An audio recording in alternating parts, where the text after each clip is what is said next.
బాలాగారు 44,89,000 ఓట్లు తొలగించే పరిస్థితి కనిపిస్తోంది, జాబితాలో ఉంది సర్ప్రైజ్. అంటే ఇది రామోజీరావు గారేమో జగన్మోహన్ రెడ్డి గారి ఖాతాలో వేశారు, కానీ చనిపోయిన వాళ్ళు ఉండొచ్చు, వలసలు వెళ్ళిన వాళ్ళు ఉండొచ్చు, లేకపోతే అప్పట్లో చంద్రబాబు నాయుడు గారు జరిపించిన దొంగ ఓటర్లు ఉండొచ్చు, ఎవరైనా ఉండొచ్చు. కానీ ఇంతమంది ఉన్నప్పుడు వీళ్లతోనే ఈ 44 లక్షల మంది, దాదాపు 45 లక్షల మంది దొంగ ఓటర్లని చెప్తున్నారు కదా, వీళ్ళే రాశారు కదా, ఆ దొంగ ఓటర్లు ఉన్న జాబితాతోనే ఎందుకు ఎన్నికలకు వెళ్ళాలి ప్రభుత్వం? ఎందుకు అంత తొందరపడుతుంది? ముందుగా సాక్షి టీవీ చూసే ప్రేక్షకులకు, చూడని ప్రేక్షకులు కూడా చూడాలని నేను కోరుకుంటాను. ఎవ్రీ టైం ఇదే చెప్తాను, ఎందుకంటే నిజాలు ఇక్కడ నుంచి బయటకు వస్తాయి కాబట్టి. అంటే ట్రోల్ చేస్తే చేశారు. గుడ్ ఈవినింగ్ అండి అందరికీ. అలానే ప్యానల్లో ఉన్న ఎమ్మెల్యే గారికి, ఎక్స్ఎమ్మెల్యే గారికి, అలానే మన పురుషోత్తం రెడ్డి గారికి గుడ్ ఈవినింగ్ అండ్ మీకు కూడా. అయితే ఇక్కడ ఒక హిందీలో ఒక సామెత ఉంది, చీలుడా అంటే గద్దా ఉడా అని అంటారు అనమాట. అంటే దాని అర్థం ఏంటంటే, ఒక వ్యక్తి, అది తెలుగులో నాకు అంత ట్రాన్స్లేషన్ లేదు ఎందుకంటే నేను ముస్లిం ఏరియాలో ఎక్కువ తిరిగినా, నాకు అది బాగా వచ్చు కాబట్టి చెప్తున్నా. చీలుడి అంటే గద్దా ఉడా అని అంటారు ఒకడు. ఇప్పుడు దొంగ దొంగ అని ఎవరు చెప్తున్నారు? దొంగ ఓట్లు, దొంగ ఓట్లు చేర్పించారు, దొంగ ఓట్లు వచ్చేసాయి, దొంగ ఓట్లు తీసేస్తున్నాం, దొంగ ఓట్లు ఇది చేస్తున్నాం, దొంగ ఓట్లు అది చేస్తున్నాం, ఎవరు చెప్తున్నారు? చంద్రబాబు నాయుడు, టీడీపీ. అవునా? నాకు పేపర్ కటింగ్ ఉంది, లాంగ్ బ్యాక్, ఎప్పుడుదో ఇది. ఆయన 2003, 2004 ఇంక ఎలక్షన్స్కి వెళ్తారు అనే టైంలో ఎలక్షన్ కమిషన్ ఆఫ్ ఇండియా 92 లక్షల ఓట్లు, నెవర్ ఇన్ ద హిస్టరీ ఒక రాష్ట్రంలో ఇన్ని దొంగ ఓట్లు ఉన్నాయని చెప్పేసి. ఏపీలోనా? యా, ఆ టైంలో 1 కోటి ఓట్లు అంటే అర్థం ఏంటి? 1 కోటి దొంగ ఓట్లు జరిపించారు. Near by 92. ఇదిగోండి, ఏరి వేసిన, ఇదిగోండి ఏలిన వారి, ఇది ఓల్డ్ పేపర్స్ ఇవన్నీ. ఏరి వేసిన ఓట్లు 92 లక్షలు. అప్పీల్లో 136,000 అంటే అప్పీల్లో ఉన్నాయి. ఓకే, దాంట్లో ఉండొచ్చు, ఊడిపోవచ్చు, తీసేయచ్చు, తీసేయకపోవచ్చు, ఏమైనా అవ్వచ్చు. ఓకే, 92 లక్షల ఓట్లని ఐడెంటిఫై చేశారు. ఐడెంటిఫై చేశారంటే what is the mean of it? Failure of your administrations. You claim yourself I'm తోప్, ఐఎమ్ తురుమ్ అడ్మినిస్ట్రేషన్ అంటారు. తోప్ తురుమ్ అంటే ఏంటి సార్?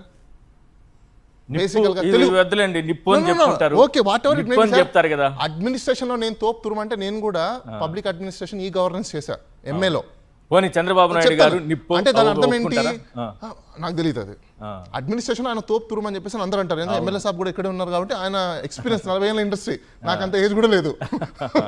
ఆయన 85 నుంచి పాలిటిక్స్ ఉన్నారు. నేనైతే నమ్మట్లేదు ఆయన తోపు తురుమ్ అని, నేను నమ్మను. ఎందుకు అంటే, అరే బేసిక్ ఇన్ఫ్రాస్ట్రక్చర్ నాలెడ్జ్ నీకు తెలియదబ్బా, బేసిక్ అడ్మినిస్ట్రేషన్ రూల్స్ నీకు తెలీదు. అలాంటప్పుడు ఎందుకు అడ్మినిస్ట్రేషన్ రూల్స్ తెలియదని నేను చెప్తున్నానంటే, ఇప్పుడు వీళ్ళు ఏం చెప్పారు? దొంగ ఓట్లు చేర్పించారని అన్నారు. అవునా? ఎస్ఐఆర్ ప్రక్రియ అయిన తర్వాత దొంగ ఓట్లని పక్కకి వెళ్ళిపోతాయని వీళ్ళే కదా వాదిస్తున్నారు.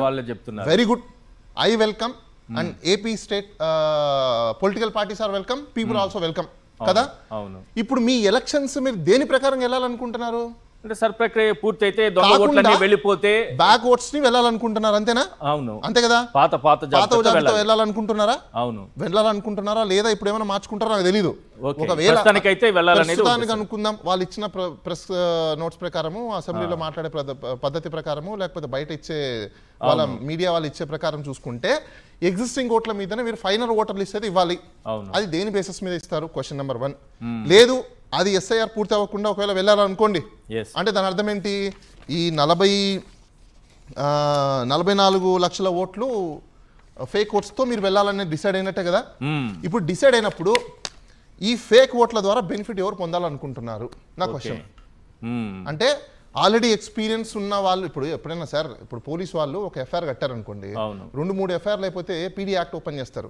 ఎందుకు ఓపెన్ చేస్తారంటే, వీడు రిపీటెడ్ గా దొంగతనం చేస్తున్నాడు అబ్బా అని చెప్పేసి.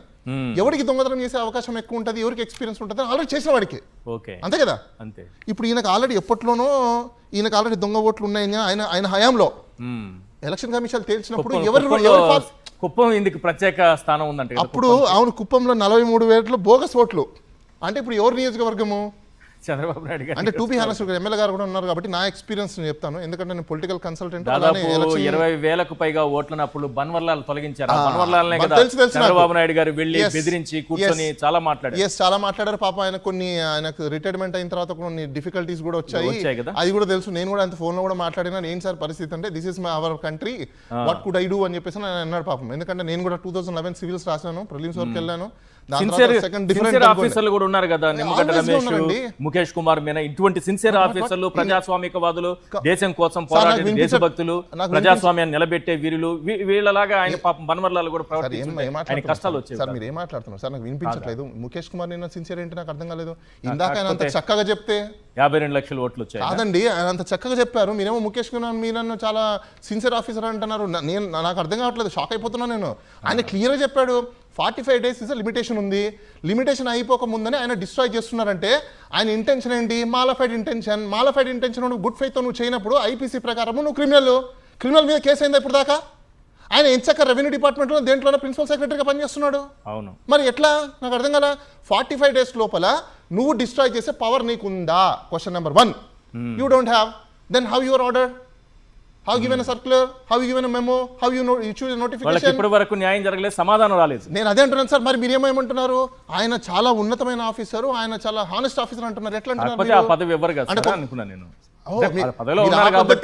మీరు ఆ పద్ధతిలో ఉన్నారా? ఓకే, హానెస్ట్ అని మీరు అంటున్నారు కాబట్టి I don't feel that he's an honest officer. ఎందుకు అంటున్నానంటే హానెస్ట్ ఆఫీసర్ అంటే డెఫినెట్ గా నాకు తెలిసినంత వరకు ఇప్పుడు సార్ చెప్పిన ప్రకారము ఈవినింగ్ లో వీళ్ళకి ఏజెంట్స్ ఉంటారు, ఏజెంట్స్ లో పీఓలు ఉంటారు, ప్రిసైడింగ్ ఆఫీసర్స్. క్లోజ్ అయిపోయిన తర్వాత ఎన్ని ఓట్లు అయిపోయినా రాసుకో ఉంటారు, వాళ్ళకి స్లిప్లు కూడా ఇస్తారు, ఫార్మ్స్ సంథింగ్ కొన్ని ఫార్మ్స్ ఉంటాయి. ఆ ఫార్మ్స్ ఇచ్చేసిన తర్వాత మ్యాచ్ అవ్వకుండా ఓట్లు ఏవైతే పోలేదో అన్ని దొంగ ఓట్లే. As simple as that. వాటిని కూడా క్యాలిక్యులేషన్ చేసుకోవాలనే పరిస్థితుల్లో మనం ఉన్నామంటే నేను ఒక 2 minutes ఇక్కడ కమ్ చేస్తాను. అంటే ఇప్పుడు దొంగ ఓట్లు ఏవైతే తీసేయాలని మీరు అంటున్నారో, దొంగ ఓట్లు తీయకుండా వీళ్ళు ఇప్పుడు ఎలక్షన్స్కి వెళ్ళాలి అని డిసైడ్ అయినారు అని ఒకవేళ అనుకుంటే దీంట్లో ఇంకో ట్విస్ట్ కూడా ఉంది. నేను అది కూడా క్లారిఫై చేస్తాను. ఇప్పుడు చంద్రబాబు నాయుడు గారు ఏం చేశారు? రిజర్వేషన్ల గురించి మాట్లాడారు. ఏది ఇప్పుడు 50% క్యాప్ ఏరియా ఏదైతే ఉందో బీసీలకు ఇస్తామని చెప్పారు కదా. 2019లో కోర్టుకి వెళ్ళింది ఎవరండి? బిర్రు ప్రతాప్ రెడ్డి. మీకు ఇంకో విషయం చెప్పనా? చంద్రబాబు నాయుడు గారికి ఈ ఎలక్షన్స్ పెట్టే ఉద్దేశమే లేదు, ఇంటెన్షన్ లేదు. నేను చెప్తాను దేనికో. ఇది క్లియర్ పాయింట్. ఈ పాయింట్ పైన మాట్లాడాలి. నేను దీన్ని క్లియర్ ఉందా లేదా ఆయనకి ఎలక్షన్? లేదు.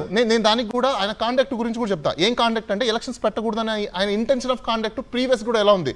ఆయన 2014లో 19 ఆయన సీఎం కదా, ఆయన టైంలో పెట్టాడా ఎలక్షన్స్?